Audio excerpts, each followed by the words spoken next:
Miscarriage is something that is so common. It's but something so that common. People for some reason hide from. Yeah. And I get it. I mean, because of the emotion that you feel, you don't want to talk about it. That's part of why we haven't told anybody, and this was the forum and place that we wanted to do it. Yeah.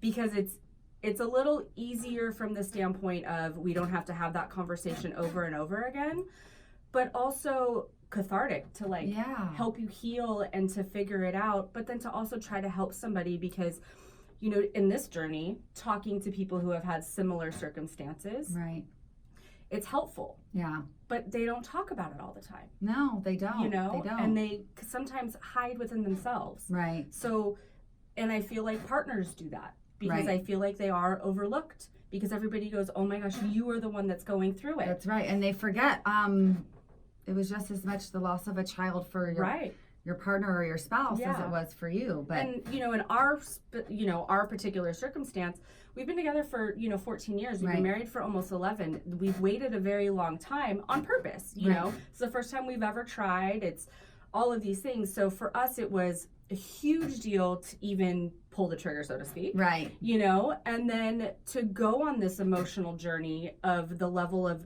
disappointment and fear and anxiety, joy, excitement, all of these different things all wrapped into one. And then you're just kind of left there like, what is happening?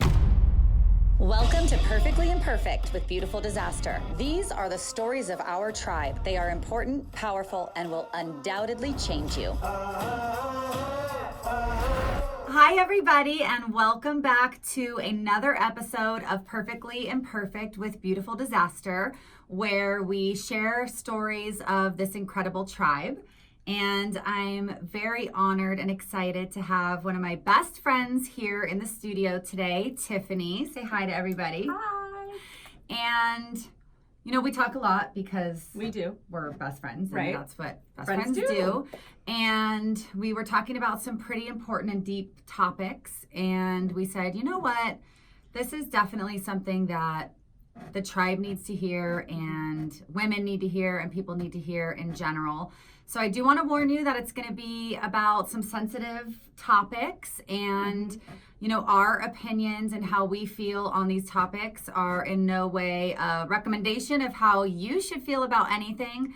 We just want to talk about our experiences and how we feel about it in hopes that we can, I don't know, debunk some myths, answer some questions, help somebody, and relate with some of you guys that may have gone through similar experiences. And you know, it's not something that people talk about enough, we don't think. At all. Yeah, at all. Mm-hmm. So I am going to ask Tiffany to kick this off, and basically you're going to just be a fly on the wall as we, for the first time, really get deep on our feelings and our experiences around this very sensitive topic of miscarriage and abortion and fertility issues, infertility issues, IVF, all the things. So Tiffany, share with us what happened. I've had 2 miscarriages in the last 5 months. We decided to start trying on our 10-year anniversary, which was last October, and got pregnant in January, basically first try. And, you know, all those wonderful butterflies and all those things that you feel and all of that. And, you know, go to the doctor. Wait, I have to interrupt because you forgot how you found out you were pregnant. At my house. I did. In her bathroom. Yep. I remember her sliding down the wall, like shaking, convulsing, just, oh my God. Yep. And I felt so honored and privileged to be a part of you finding out and then freaking out and planning on how you were going to tell your husband. And so I wanted to give some honor to that initial excitement. Yeah, which is something that, I mean, when you're planning and you're trying and you're doing those things, that's all the feels that you want to feel. Yes. You know? Yes. And then you flash forward to finding out that it's not viable and the process that you need to go through with that. And also when you look at dates and your due date and how spectacular some of those can be, which is finding out that we were technically due on our anniversary the following year. Yeah. So that was a big hit. Yeah. I think the first one was definitely way more emotional for me. Absolutely. I want to side note real quick. This is also something that all family and friends, if they subscribe and listen to this podcast, will now find out. We haven't told anybody. Right. Part of that is that it's a very personal journey. It absolutely is. It's something that people don't know how to talk about and don't know what to say to you. Yes. And then for you to actually say it to people but have to repeat it over and over again, it's reliving it over and over again. It is. And I want us to get into what people say and how that makes us feel, and maybe even talk about what we wish they would say or what we wish they would do. Right. Because there's people that are going to be listening to this and watching this that are going to have a friend, family member, or loved one that goes through this, and we all are at a loss for words. We all don't know what to say, but there's definitely some things we would prefer not to hear. Yeah. Right? Yeah. So, but before we get too far ahead of ourselves, so tell us what happened when you went to your checkup. So you find out you're pregnant, you call. You don't really have any reason to go to the doctor until, like, what do they normally they say like 8 weeks. Okay. You know, I mean, obviously you want to go as soon as possible, but there's not really a whole lot that they can see or do before 8 weeks at that point in time. Right. So go to the doctor. They, check, made sure that, I did the pregnancy test in there, that I'm, definitely pregnant. Still pregnant. There you go. They do the check to make sure internally and whatnot. And then they schedule you for an ultrasound. Right. So we go to the ultrasound and you can just tell, I mean, the way that the ultrasound tech looks, the way that they're reacting to you, and then to make the call to tell you to go directly to the doctor. Yeah. And that, And I remember you sharing with me what a horrible experience that was. So Tiffany explained to me how she was, I was going to say cared for, but kind of lack of cared for by the ultrasound tech the first time around. So the second time around. The second time. There's where we live, there's a couple, and with my group, my doctor and all of that, they use two different techs. One is a female who has this amazing office that's very comforting. It's warm. Yeah. She has a projection on the wall so you can see everything. She's very kind. She's very gentle. Yes. The other one is a male. Right. And it's in a medical building in this tiny little room. Right. And he's very clinical to the point and just moves so fast that you don't even know, makes zero facial expression and doesn't talk to you. And that is, I mean, the difference in the experiences that you had, with one versus the other. Mm-hmm. I just hope anybody out there that's listening, if you're considering going into this field, because there are a lot of people that pursue a career in being an ultrasound tech. 100%. It's not always good news that you have to deliver. We understand that it's something that can be really difficult, but how you care for somebody and how you care for what they're going through and being empathetic towards them can make all the difference in the world 100%. When somebody is going through something like this. So I just kind of wanted to put that out there, that if you are planning on getting in this world, or if you're already in that world, if you're not empathetic and you're not kind, I don't think you should be in that job. No. And that's, especially when you're there, I mean, you're looking for a heartbeat. You're looking for all of these things and your joy in all of that. And, when somebody kind of treats you like that in a very clinical, like, wham, bam, thank you, ma'am, here you go to the bathroom, put your pants back on way. Yeah. And don't say anything to you. Not even like. You're freaking out. And they're not a doctor, and I understand that. And they're not going to diagnose you or tell you all of those things, but at least something. I mean, if you're going into this, you know what to expect in a way. Absolutely. So if they can just be kind and gentle and understanding. So let me ask you this. If he would have said, I'm not at liberty to discuss, but there's some concerns. Yeah. And so we would just like for you to go back to the doctor. Wouldn't that have helped? 100%. Wouldn't that have made a difference? 100%. And it was literally so fast. I mean, my husband and I were just staring at each other like, what is happening? What's going on? Like, and then boom, it was like, okay, here you go. Yeah. Yeah. And that's really difficult when you have somebody that's like that. Right. Yeah. So it really is so much about the personality and just human kindness and empathy. It really is makes a difference, especially in a role like that. So you're all kerfuffled. You have, Mm-hmm. I'm sure, start having the feelings of the worst thing you could hear. Yeah. But we don't know. So you go back to the doctor's office. To the doctor, and they have, the printout of the ultrasound and everything in the results, and it's clear. There's no cardiac activity, is what they call it. There's no heartbeat. No heartbeat. So at that point, it's, do you wait to actually actively miscarry Right. and go through that, or do you schedule a D&C? Right. The thing for me, both times, was my cervix was still closed, which is what keeps the baby in there. Right. And then your cervix dilates to allow the baby to come out. Right.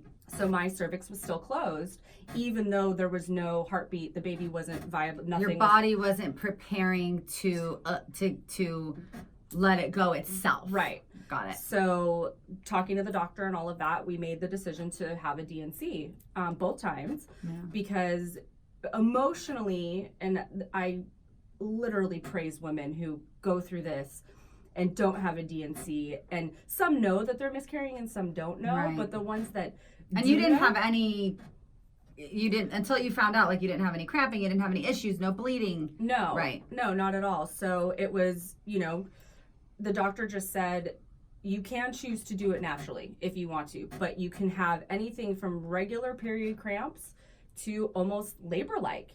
Right. And he's like, but then you don't get the positive result at the end. Right. So he was like, talk about it, figure out what you guys Yeah. want to do, but how do you feel? And I was like, at that point, I'm like, if this is not good in here, then just get it out. Yeah. Like, just get it out. Allow Right. my body to have a release. Allow Yeah. my body to heal. Right. Allow my mind to heal, which Right. is a very odd and difficult thing Sure.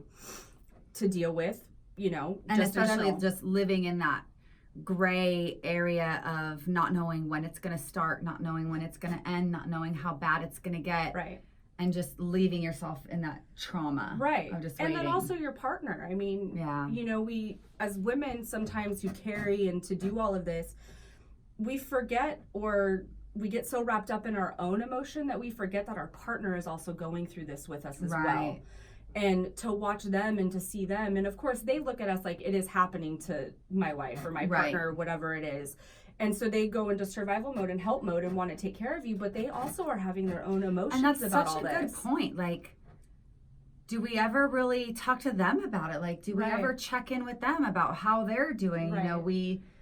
Because you are taking it on. yeah. You're physically, your body's physically going through Exactly, this. but that's such a good point to kind of stop and check in with your spouse or your significant other about how they feel when this is kind of happening. Right. Because for sure, we feel like we're alone. We feel like we're broken. We feel like we fucked up, like we're not worthy. We're not capable. You know, it's a very difficult road to travel down, and you very well might possibly forget to check in with your partner. And it's easy to do. Yeah. I mean, you're in this tailspin, so to speak, of personal emotion that you've never dealt with in your life. Yeah. That you don't know how to deal with. You know what I mean? It's not like you get a book, No.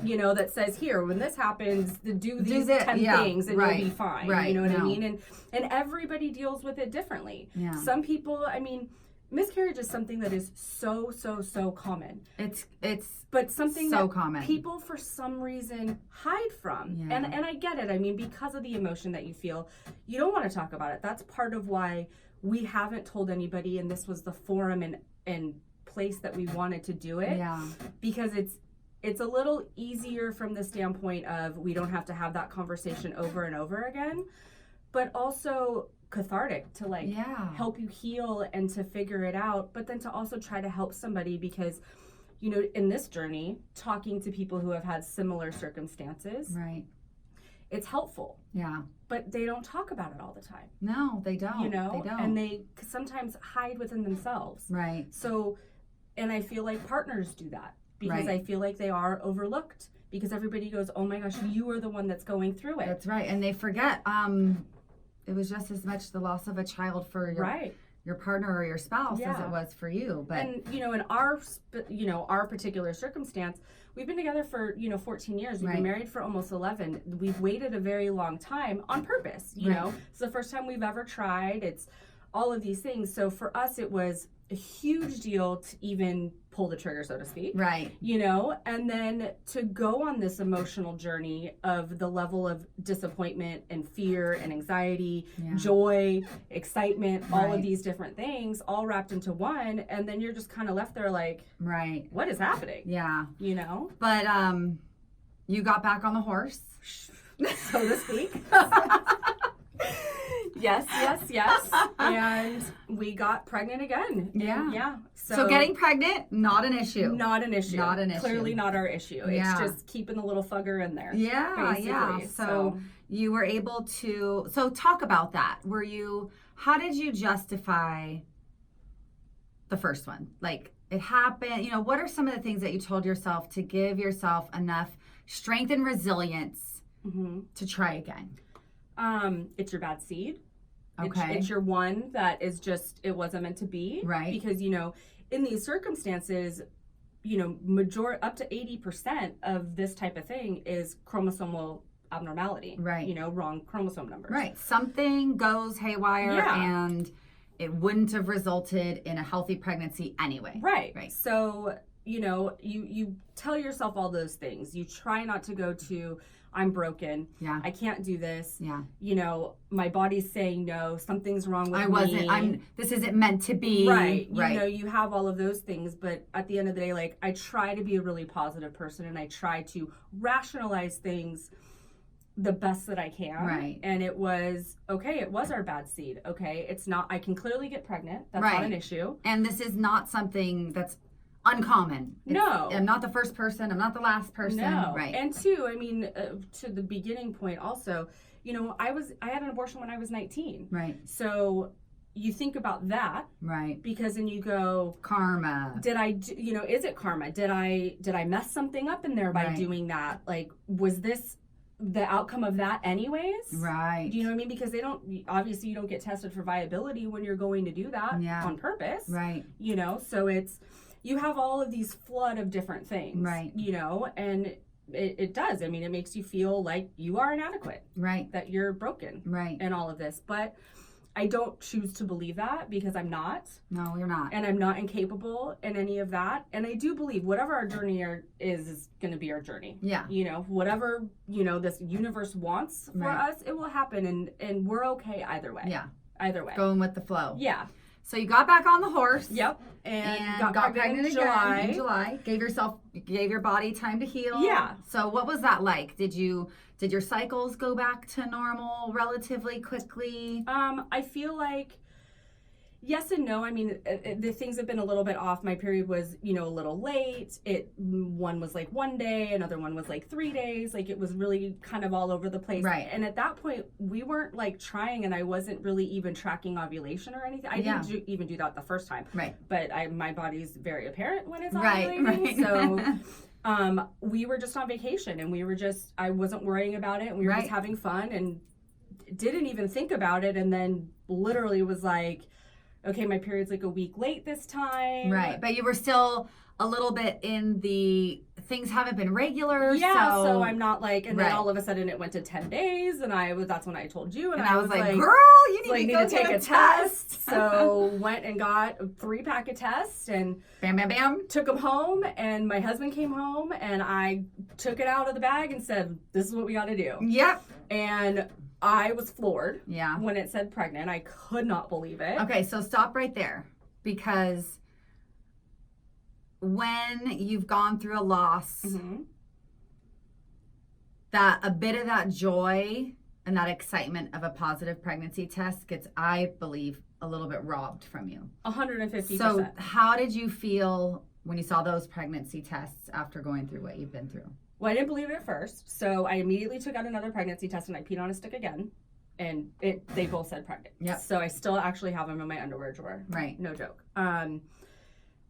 At first, I was excited. Okay. But this time, because we went to the doctor really early the first time, so I was like, I'm gonna wait. Right. And luckily, our doctor was on vacation for 2 weeks, so it worked out. So I went right at the 8-week mark. And your first miscarriage baby stopped growing at 6 weeks. 6 weeks. Yeah. Okay. And so you wanted to wait past that. I wanted to wait past that 6 weeks to even see at that point if anything was going to happen to my body. And luckily my doctor wasn't even in town, so it was fine. And I just kind of put it out of my mind and I didn't worry about it. I just was like, whatever it's going to be, it's going to be. Yes. As our appointment got closer, my anxiety got higher. My fear got higher. Of course. But I kind of didn't let it manifest, or it probably did unconsciously in a way. But you tried to keep it at bay. Yeah. And then going to the doctor's office that day, I literally was shaking in the waiting room. Of course. As soon as I got into the room, I was just crying. I couldn't stop, you know? Yeah. And it's, you know, you had suggested this podcast for me to listen to, which was Ed Milet featuring Jenna Kutcher, who has also gone through a miscarriage. And she said something very profound. It's small, but it's profound. Yeah. Is that what miscarriage does to you is rob you of your joy, your excitement. And that's what you end up living in every time you get pregnant again, because that's all you think about. You're afraid. You're afraid. And, you know, it gives you back fear and anxiety and all of these things. It's like, here's your free gift with purchase. Thank you very much. I know. You know? Yeah. And that's what's super difficult. And for her to actually put that into words, even though you feel that, it actually was like, hello. Yeah. And she was, her story highly suggests you guys listen to Ed Milet's podcast. They're amazing. And specifically, we're talking about the interview he did with Jenna Kutcher. And she was one of the first ones that I heard talk about the 2 back-to-back miscarriages. Yes. So, like Tiffany, she experienced 2 back-to-back. And she shares so openly and honestly and rawly and real of what that felt like. She did get her baby on the 3rd try. She did. Yeah. So, you know, so you went back to the doctor. You were shaking and crying. Do you feel like you knew? Or were you just really afraid? I was just really afraid. I mean, you're back in the same place again. Right. You know, it wasn't a positive outcome on the first time. We waited this time to even see the doctor on purpose, and my body wasn't doing anything. I felt great. I had great energy. You know, there was nothing. Yeah. I mean, so in my mind, I felt positive, but I was so anxious and nervous going. Sure. And, you know, checked everything. I was definitely pregnant. Cervix is closed. Still pregnant. Definitely pregnant. Got me in for an ultrasound literally within 5 minutes. Right. So I went over and had the ultrasound with the horrible guy. Right. And we knew it right then. The same exact protocol as before. Go to the doctor. Yeah. You know, whatever. And, but the doctor decided he wanted to wait another 5 days. Right. Because even though I had stopped growing at 6 weeks, he was like, are you sure that's the date that you got pregnant? Right. And all this, in which we were 100% were. So he waited 5 days.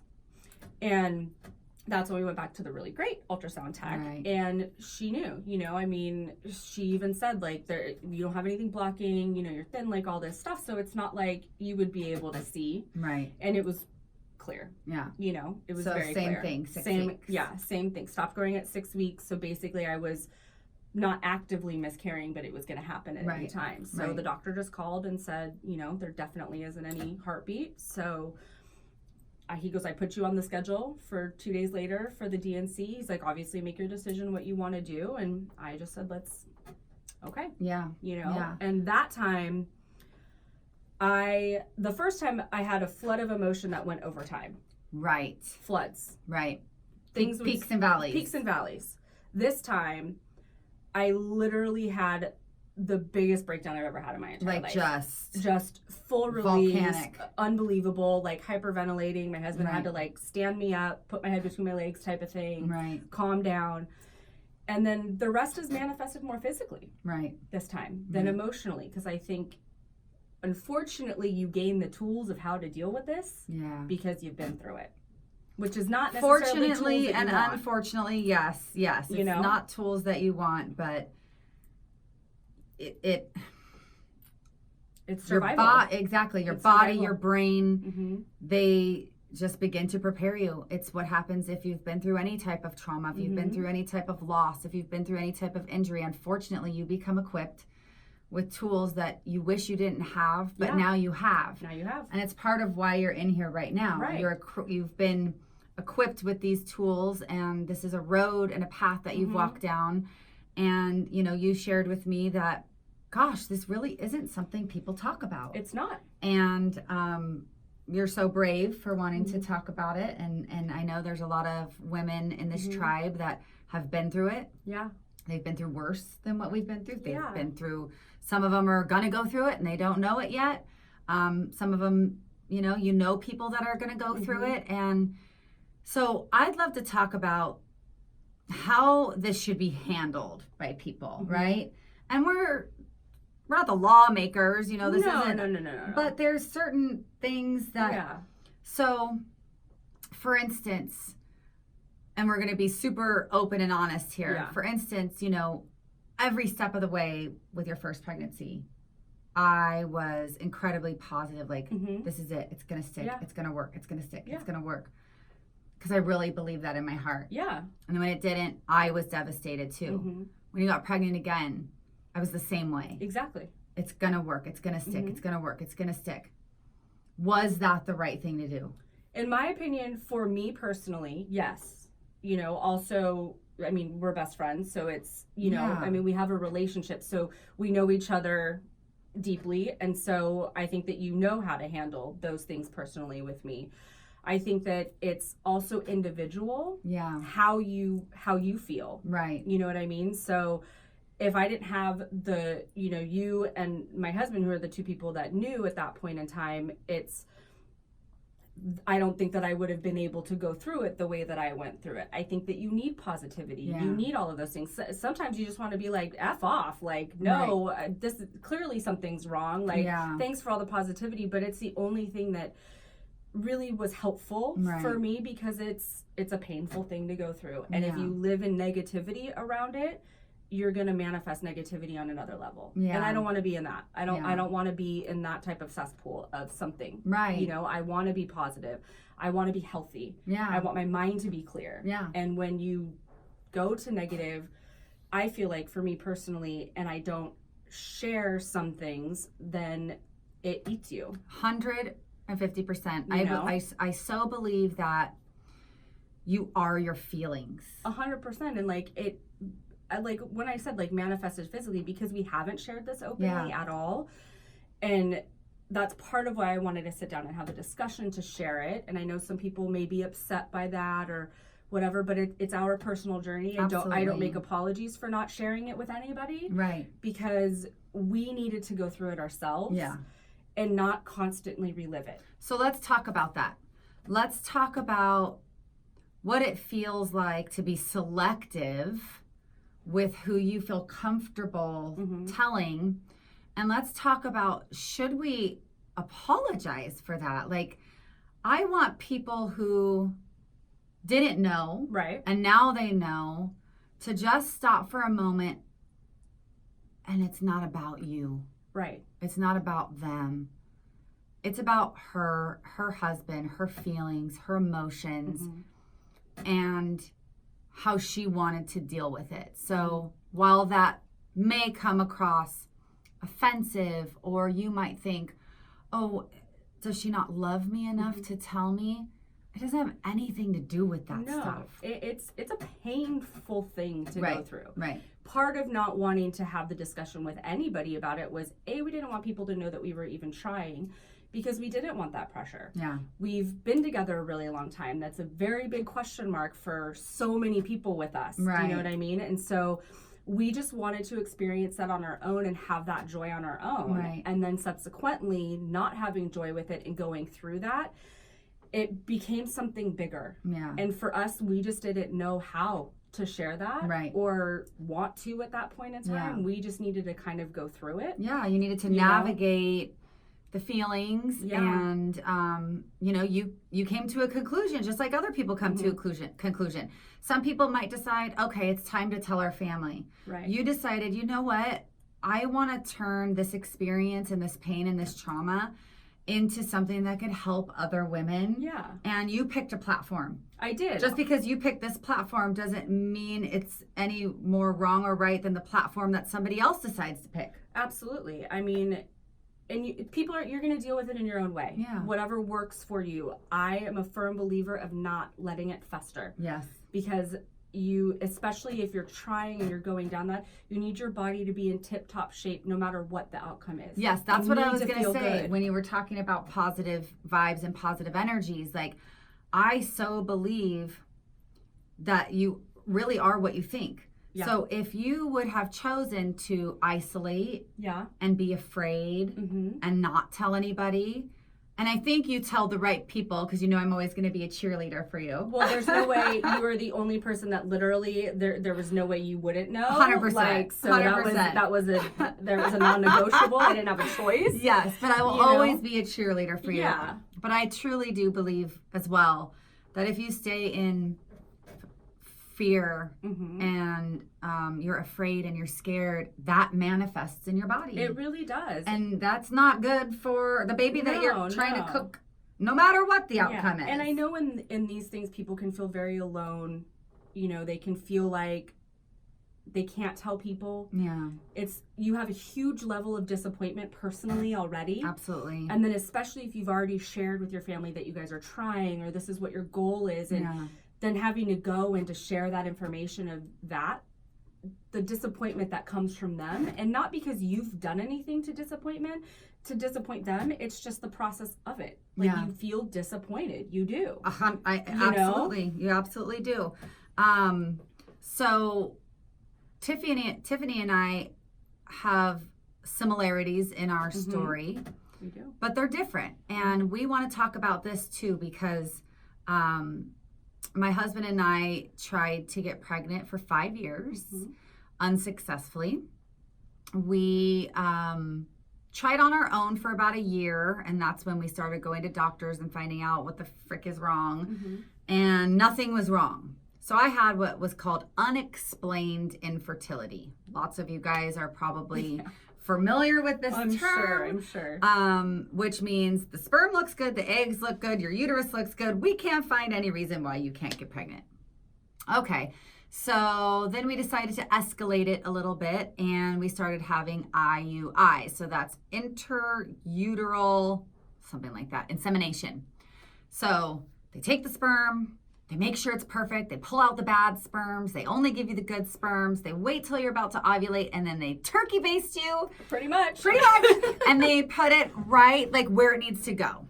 So that's to determine if there's an issue with the sperm making it to the egg. Right. Okay, so we did that 4 times. None of it worked.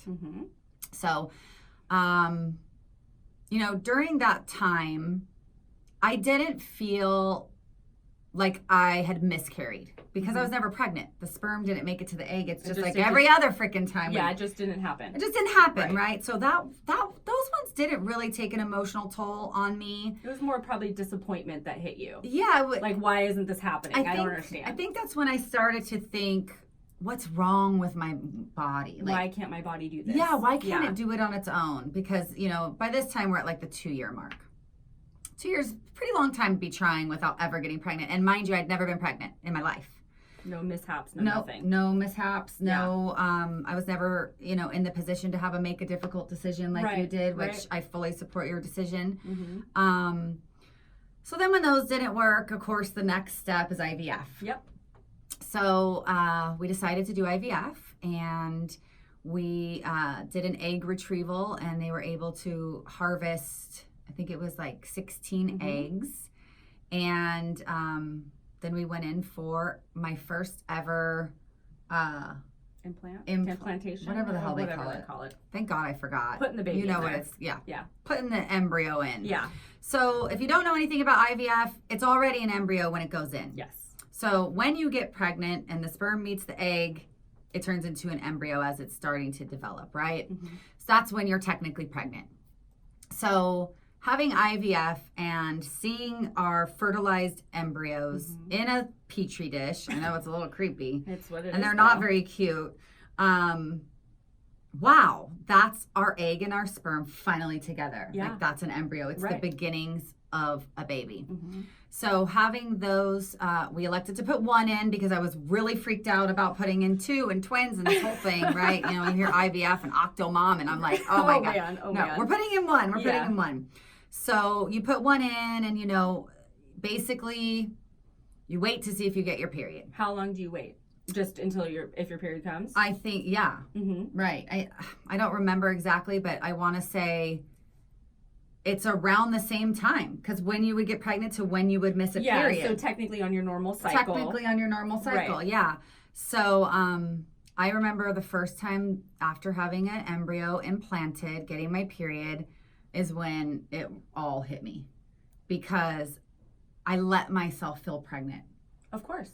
And it was something that I was excited about. It was something I was hopeful about for the first time. You had that joy. You had that excitement. I had that joy. You had that joy. And that excitement of, oh my God, like I am technically pregnant. And because it was something we wanted so bad, I think I was a little more connected to the idea of saying I'm finally pregnant. Of course. Than biologically, like really knowing what was going on. It was just, I'm technically pregnant. This is something we haven't been able to accomplish. So and here's where it gets tricky. Did I miscarry? Technically. I had an embryo that didn't make it. Right. And then I got my period. Right. Technically, I miscarried. So this is a sticky area that people totally don't talk about. No. Yeah, I think even more than miscarriage. I think there's also, I think what people have a tendency to do, which can become very negative, is compare. Yes. And I think the compare is where you get yourself into trouble. Yeah. Because there's no situation that is more valid. It's not. I mean, than the other. It's not. You're still on this giant emotional roller coaster, whether you physically naturally got pregnant and lost the baby. Yes. You still had an embryo that was from you and your husband that was implanted that didn't take. Yes. It's still that same emotion. So powerful what you just said is, you guys, we've got to figure out how to stop making comparisons. I mean, it's not a contest. You know what no, I mean? It's not a contest. They're equally horrible. Yeah, it's not, well, you cheated and you went this way. And you know what I mean? It's so, that's what happens. Or you can't be so disappointed. It's like, no, when you're in that mode, whether you have to go down the fertility route because of whatever is going on, I think sometimes you're in an even more emotional state because you're trying so hard for something it's that a lot. Literally you cannot even grasp. Yeah. You can't even get it. Yeah. So you have to use outside things. So you're in an emotional space that's, I think, even bigger. Well, because of how long and what it takes. Was definitely... It was a lot, for sure. You're also putting extra hormones in your body to go through all this. The shots. And you're also paying like $50,000. True story. So there's a lot of emotions going on. Yeah. So I remember feeling, I wept. I mean, I just cried into my pillow. Yeah. That's when I really started to feel broken. Like, not only could I not get pregnant on my own, I can't even get pregnant and keep it with the help of all doctors and medicine and all this like advanced science. Like, wow, I must really not be meant for this. Right. And I allowed myself to go there for a moment. That's it. Only for a moment. And just like you, it served me no good to sit to be in that place. To sit in that. So dust off my shoulders, plan round number 2, and same thing. Round number 2 didn't work. And that one wasn't as bad. So kind of similar to what you said about the first, like you gain these tools, unfortunately, that you didn't want, to put yourself in a position to, if I know how to deal with this. I know what it feels like. It definitely did adjust my excitement and my joy. Yeah. So it does rob you of your excitement and your joy a little bit. I actually ended up getting ovarian hyperstimulation syndrome from my second IVF. Is that from the hormones? It's from the hormones, where your ovaries literally feel like they're gonna blow up, and had to be hospitalized. They had to drain my ovaries. I mean, all of this, right? And we still did it again. One more time. Right. So third IVF, didn't take. So I went through it again. I think by the third one, I really was just like, probably numb. I was a bit detached. And probably a little numb. Like, okay, well, here we go again. And I was doing so much research in between, like. Which can be good and bad sometimes. Yeah. Because you all of a sudden get down this rabbit hole of a lot of negative stuff out there in the world. Yeah. And all those forums. And then you self-medicate, or not self-medicate, but you self-diagnose. Yes, of course. You know? Oh my God, I have that. I have this. And I have 3 brain tumors and 1 in my big toe, and this is why. It is. It is. I choose my statistics and research like I choose my horoscope. If it says something I like, it's true. Right. And if it says something I don't like, it's not true. Yeah. So the third one didn't take, and at that point, I was really feeling defeated, feeling broken, wasn't sure it was what I was meant to do. Right. And we started looking into adoption. So my husband and I had a conversation about, you know what, if my body's just not supposed to do this, then our journey is going to result in us being parents. And if we end up saving a child from a situation, they're going to end up saving us from our situation in return. So we were totally totally on board for that. Right. So took a break. Christmas Eve of 2013. Let's see. Yeah, because... No. 12. 12, because, yeah. Christmas Eve of 2012, my husband leaves the house and says, I'm going to go surfing, honey. Okay. Actually, I gave him a little shit because I can't wait. She's worse. But I can't wait for opening presents. Like, whatever families open presents on, like, Christmas morning, kudos to you, because I'm lucky if I have one I don't left. even make it. I just give everybody everything before I I'm lucky if I have a present left to open on Christmas Eve. So anyway, I was like, okay, have fun, whatever. I get a phone call, like, I don't know, hour and a half later. Hey, babe, bad news. My surfboard got my eye, and I need you to come pick me up. I'm like, okay. So he's calling me, so I'm thinking, all right. He's okay. He didn't call 911. It's not that bad. Well, I get there to pick him up, and he has a towel over his eye, and there's just blood gushing, and I'm like, okay, this is a little bit more intense than I expected. So we go to urgent care. Urgent care takes one look at it, and they're like, whoa, you need to go directly to the ER, and we've called ahead. We have an ophthalmologist specialist or whatever, like, ready for you. Right. And then I started to get scared. So what happened was the tip of my husband's surfboard popped his eyeball. So they call that a ruptured globe, and it's literally like squishing a grape. So, I mean, it was annihilated. He had to have 7 surgeries and in a very short amount of time. Yes. And he does not have vision in his eye. Luckily, he was able to save the eye, so the eyeball is still in his head, because when you don't have the eyeball, it presents a whole nother set of problems. Like, you could lose your vision in your good eye, and then glass eyes and infection and all this stuff. So we are blessed that he got to keep his eyeball. He does not have any sight in it. But here we are, right, from Christmas Eve to January, I don't know what. Going through all this, I get a call from the IVF lab. Hey, it's almost time for your next implantation, or whatever they call it. And I was like, oh my God, I'm too stressed out. We're going to have to put it on hold. And he's like, okay, well, have you got your period? I'm like, I actually haven't gotten my period. He's like, well, you might want to take a pregnancy test. And I swear to you, this is what I said. I would know if I was pregnant. Because you just fantasize about what it's going to feel like. You know that your boobs are going to be sore, and you know that you might get sick. And at this point in our journey, I would have given anything for morning sickness. Yeah. And see, the second time around, too, I didn't even have a single symptom. That's part of it, too. The first time, I had, like, the boobs, like, everything was happening, minus the sickness, which I'm grateful for. Right. But, yeah. But I would have begged for any of that stuff. And so I told Tori, my husband, they want me to take a pregnancy test because I haven't got my period. I said, I know it's just stress. Like, I would know if I was pregnant.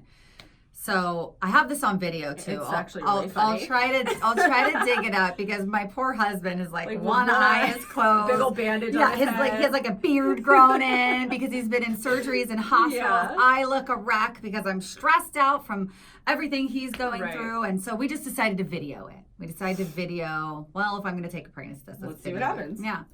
So we're in the bathroom and we're just chit-chatting back and forth, and it says yes. And I can honestly say that was the moment where I got my joy back, because I got pregnant naturally. It wasn't yes from an IVF. It was a yes from, oh my God, I'm pregnant. My body did this. Total disbelief. Literally, I was like, there's no way. Like, I must still have hormones in my body, or, you know, there's something I'm taking that's making this say yes. And so I took another one and another one and another one, and I was pregnant.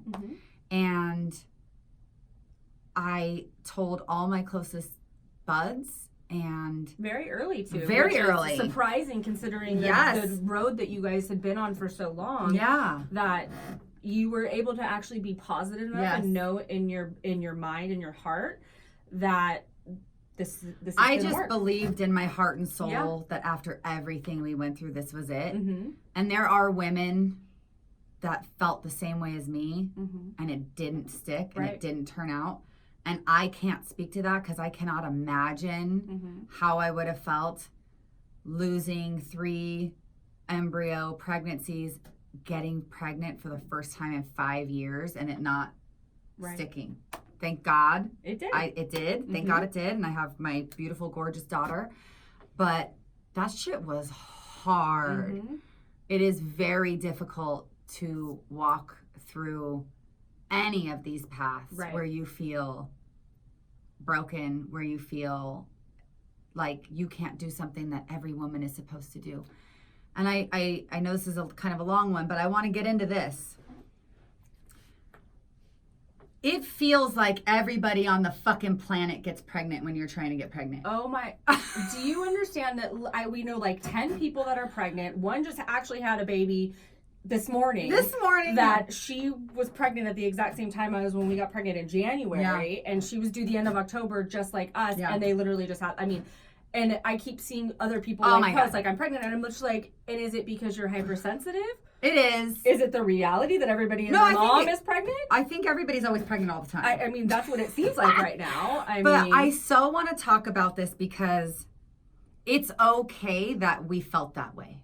Right. And it's no harm and no offense to any of the people that were around us that got pregnant. No, I think it's beautiful. I mean, we absolutely, having people around you, friends that are pregnant and stuff. And I think this is another good point is your joy that you're having because you're in that and it's positive or, it's taking in all that and your friends that or your family or anybody that to tell them that you're pregnant and trying to navigate because you feel bad because you have this now and that your friend or your family member or whoever doesn't. And how do I tell them? And I want to be respectful of and sensitive. And of their situation and all of that. And, I think that's personal how the person who's gone through miscarriage or IVF or any of these things, it's personal how they react. Absolutely. And there's no right or wrong way. It's not, you're allowed to feel all your feels as you absolutely should. And I think what you just said is the key. So if you're pregnant and you have somebody close to you that has had difficulties of any in any capacity, it's okay to share your joy with them. I want to say that. It's also okay for them to feel however they want to feel. Yeah. If it takes a little bit of time for that joy to come around, it's not personal. No. It's a process that we have to go through. Yeah. I remember having to excuse myself from a baby shower once. And it was after one of the embryos didn't stick. And I went to, and I was, don't get me wrong, totally happy. 100%. 100% happy for this person. You end up getting inside yourself for a moment. You do. And so I just want to say to anybody who is sensitive to people that are going through journeys like what we've been through and beyond, it's not personal. No. Don't hide your joy. No. Just be empathetic and understanding that. Allow their process. Yeah, allow them their process. And this just happened with Tiffany. One of our really good friends shared with her some news. And she did it in a very kind and sensitive way, but she did hide it. She was so scared. She was so scared to tell her. She didn't know how to tell me. Yeah. She went and read books and she did all this stuff to try to which is so sweet. Which is so sweet. But for me personally, I'm overjoyed for her. Yeah. And I did not need her to be that sensitive to me, and but I am so grateful that the heart that she has to do that, but also being conscious of I want to respect you and I want to be sensitive to you and where you've been, but she has joy. Yeah. And this is an amazing thing. And so I told her that she didn't need to worry about anything because I am over the moon for her. Yes. I think it's beautiful. Yes. This is what this journey is about. But I think the way she handled it was perfect. It was. To be able to say, I'm sensitive to how you're feeling, Right. but this isn't something that I want to keep from you, I think is the perfect way to do it. I think so too. It and really I think, is. You know, people are going to have a reaction when you have devastating news. Their reaction is going to be their reaction. You have to also allow the other people to feel the feels, you know, in the same respect. But also, when you're the one that's being told that information, just like simple, like, I'm sorries and hugs go a lot further than trying to dig up words and all of these things. Sometimes to just say, I don't have the words, or I don't know what to say, is so much more powerful than doing all of this trying to and figure out the right thing to say. There really is no right thing to say. There's nothing that you can say. No. I mean, it's, you know, it's a process. I think the first thing I said to Tiffany was, this isn't fucking fair. Right. Because it wasn't. No, I mean, it's not fair. No. It's not fair to go through this process at all. No. I mean, and I hope that there are women out there that if you're trapped in yourself and you can't talk about it or whatever, just know that so many people are going through this. Yeah. So many people are going through this. Yeah, there's more people that can relate to than you probably think. Right. And also, it's important for you to know you're not broken. No. Or you're incapable, not broken or incapable. Or any of these things. It's a 1 in 400 trillion chance of being born. Did you know that? No, I didn't. 1 in 400 trillion chance of being born. So while everybody makes it look really easy, it's actually a fucking miracle. It is. It is an absolute miracle to get pregnant. It is. And the odds are against you 400 trillion to 1. Right. Crazy statistic, That right? is fact of the day. So we just wanted to get on here and be open and be honest and talk about some topics. And I hope that's something that you heard from us, you know, related to in some way, or you may be able to be a little more sensitive about one of the topics that we discussed today. Or open with your journey if you choose to be open with your journey. It's something that we need to know we're not alone, and we need to know that we're not broken. And you need to be able to say it's not fucking fair. Right. Because it's not fair. Yell, let out your emotion, because it does fester. Yeah. I mean, we all, as I feel like human nature, sometimes have a tendency to do that because we don't want to put a burden on somebody. We're embarrassed or whatever all those feelings are that happen. But when you actually get it out and have that release, it's one of the most amazing things that you can do. It's very that healing. Weight that's lifted off your shoulders. But also, and I want to bring this back again, is your partner in this, your significant other, all of that is also remembering that they too are going through this. They may not be going through it physically, but emotionally, alone of that disappointment for them, how that makes them feel. But then also the feelings for them of watching their partner go through this. Right. You know, and I think that it's really important to make sure that you take care of each other. So true. Of that. So true. I mean, how many people, when you find out something like this happens, you know, it really is all about, oh my God, are you okay? Yeah. Like, you know, I know personally for me, I reached out to your husband and I said, how are you? Are you okay? I gave him a hug. I love you. I support you. But I think they really get swept under the rug a little bit. And I'm really glad you brought this up. I'm trying to remember, like, gosh, did I ever ask Tori how he felt over those 5 years? Right. But you do, I mean, you get wrapped up in your own self. You know what I mean? And because we are the ones that are physically going through it, we have a tendency sometimes to forget what they're going through in this whole process. And that's another, to add to that point, is if you do have a friend, family, or loved one that's going through this, and you are checking in with them, don't forget the partner too. Like, I'm sure it would make them feel really nice to have the opportunity to speak how they feel, and it could be healing for them as well. Right. So don't forget about and your journey is your baby journey. daddies. And your journey is your journey, and how you need to deal with that is totally okay. But just know that you're not alone. This happens.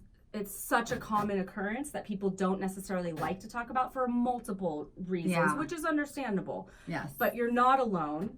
There are people out there, if you don't feel comfortable talking to friends or family for whatever reason, there are people out there that absolutely are going through this. And just hopefully that all of your people that you do tell can be respectful of how you choose. Yes. When you choose. Yeah. And really keep your secret. Yeah. And really, and all of those things. It's, for us, I mean, this is the way that everybody will find out. We haven't told people at all on purpose. Right. And that's just our journey. I make no apologies for it. And I applaud you for it, because here's what's so powerful about doing it this way.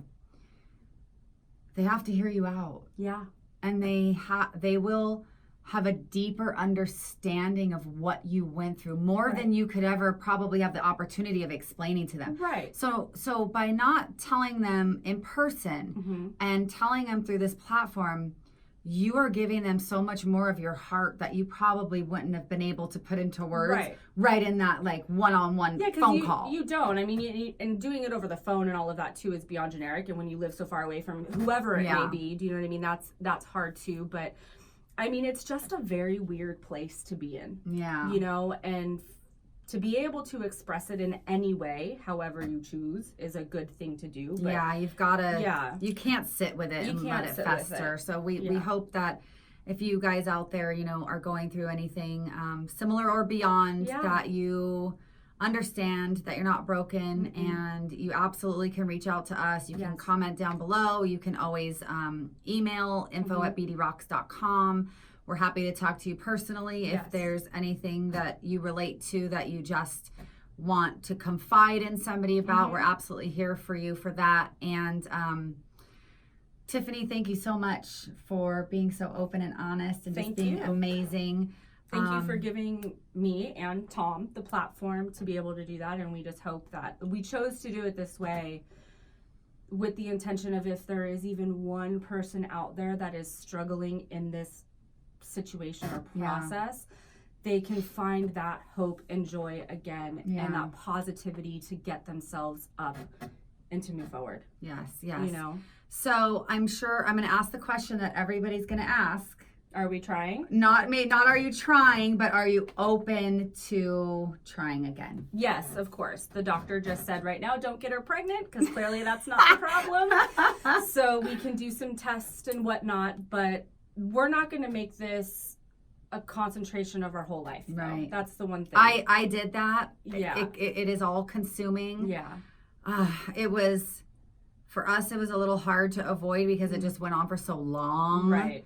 It went on for so freaking long that all of a sudden we were at the end of this rabbit hole. I mean, for us, it's just whatever's meant to be is meant to be, but I'm not going to do any intervention. Yeah. We've made that decision. Yeah. Also, I want to make sure that we are number one always, because if it wasn't for us, hopefully we do have a baby in the future, that baby wouldn't be here. That's true.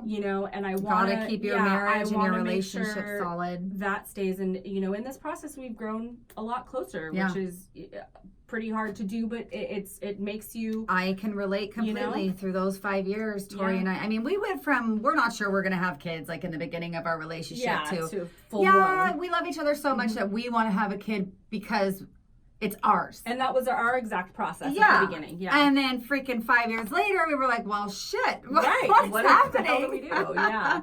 So, well, we will update you guys as the journey continues, because I think it's important to keep checking in with you as things progress, because whatever it is that happens next is going to relate to somebody else out there. Hopefully it's Auntie Christina. I know. We'll get there eventually. Yeah. So thank you again so much for coming and sharing your story with the tribe. I know you guys got to know a little bit more about my fertility struggles. And I will tell you this, those 5.5 years were really hard. They were really expensive. They were really emotional, but they were really, really worth it. Yeah. And it's hard to see that when you're in it. 100%. I see that with hindsight. Yeah. But I wouldn't have given up. I would have adopted. You know, there was going to be a happy ending to our story, and we were open to all the different ways that looked. Right. But it's hard, but it's so freaking worth it. Yeah. It is so worth it. So when you feel like giving up, don't give up. No. Don't give up. There's certain times when you choose I wouldn't call it giving up. I would call it you just choose to go a different direction. That's fine. If you get to a point where you're like, I am totally good and happy, Right. letting go of one idea that I had for our life, Yeah. and it actually turns out looking like a different idea you had for your life, great. Giving up is different. Right. Giving up is being defeated, Right. is letting it It's living win. in that negative space. Yeah. It's literally living in that negative Right. space, and that's not good for anybody. Absolutely. Anybody. Absolutely. Feel all your feels. Yes. Feel all your feels. And get love and get support, Mhm. and let us know what you guys thought about this topic, Yeah. and leave your questions and comments below. I'm serious. You can totally email info@bdrocks.com if you feel like we have hit a nerve and it's something that you would like to talk about a little further. We're absolutely here for you, and thank you so much for investing your time in this video and this podcast. Yes. Your time is very precious, so we don't take it lightly, and we hope that you have an amazingly blessed day. Yes, and thank you for listening and watching. Yes. Mhm. Bye, you guys.